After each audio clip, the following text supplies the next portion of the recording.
In the underground bases, what they call DUMBs, deep underground military bases, and other absolutely beyond top secret research facilities, this technology that is necessary to totally entrap humanity through technology is being developed.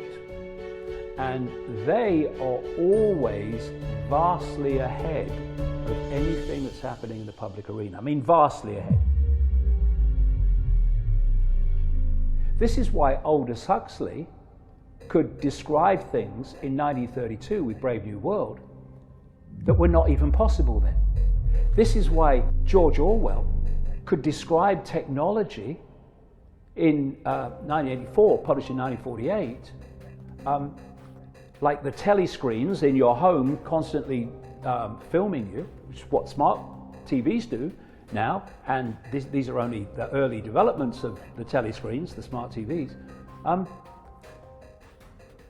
They were able to perceive these things because this technology is always well ahead outside the public arena than it is in the public arena. I've quoted people in my books, like a guy in 1969 at Rockefeller Insider, who described in great detail how the world was going to change, and he has been absolutely spot on in every single way in detail. And one of the things he said in 1969 is that he described the internet. He described the internet in 1969. It wasn't even discovered, we're told, until the 1980s, was it? But it's always long ahead of where we are in the public arena. Why? Because as the process unfolds of more and more sophisticated technology rolling out, like now at a vast rate of knots, to create this complete human control system, there are no gaps.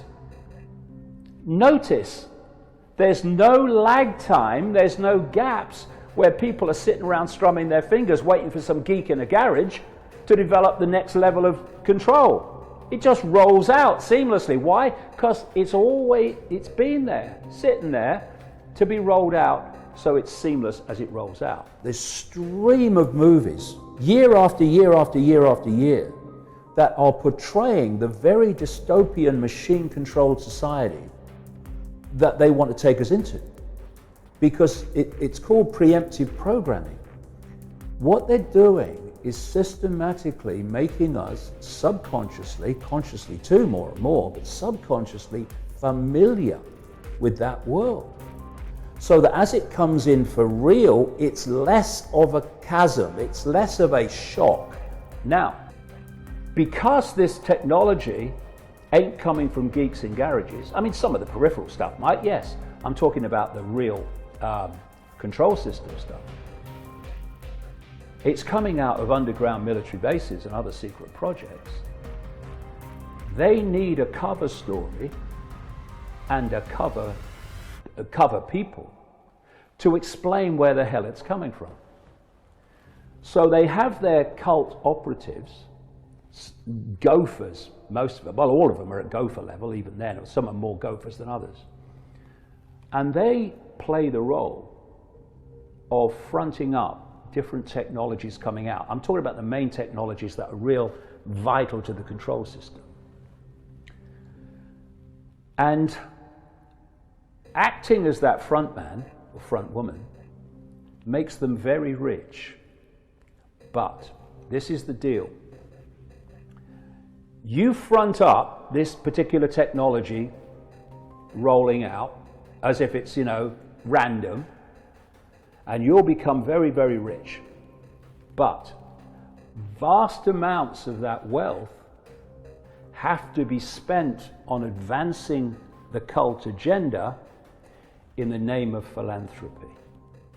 This is why you get these heartless, psychopathic billionaires setting up foundations. Look, he's got a foundation he gives to charity. Well, just follow the frickin' charities and follow what they're doing. And you'll find that it's a cult agenda that he's financing, whether it's Monsanto or his vaccinations and the manipulation of health, but particularly vaccinations. What they're saying is they want to tag every child, like in the third world, to have a digital way of seeing if they've been vaccinated or not. Well, because of this pandemic, they now said, oh, yeah, this is what we need to do. We need to have a way of knowing who's been vaccinated. And the idea is that they'll have technology, and if you haven't been vaccinated, then it will be picked up by the technology. This is the idea.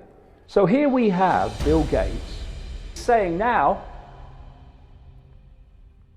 this lockdown can't end until everyone in the world is vaccinated. They're his words. And who else has come out with new computer models saying, oh no, we can't have the lockdown until the vaccine? Professor Neil Ferguson, whose models caused the lockdown in the first place, a man funded in terms of many of his projects and operations by Bill Gates. How intelligent do you have to be to make vast amounts of money if you know when the market's going up and you know when the market's going down? Because those making it go up and making it go down are telling you. You don't have to be intelligent at all. You can make vast amounts of money. So Soros makes vast amounts of money. But this is the deal, you do that, but you need to spend massive amounts of it advancing the agenda. So he has this Open Society Foundation network, and the last time I looked, he'd already handed over to it $32 billion. This manipulates people's revolutions that aren't revolutions. It's massively involved in funding mass migration, which is another part of this agenda. He funds the whole woke arena of transgender and political correctness and all this stuff, climate change. So that's his. And this is how it works.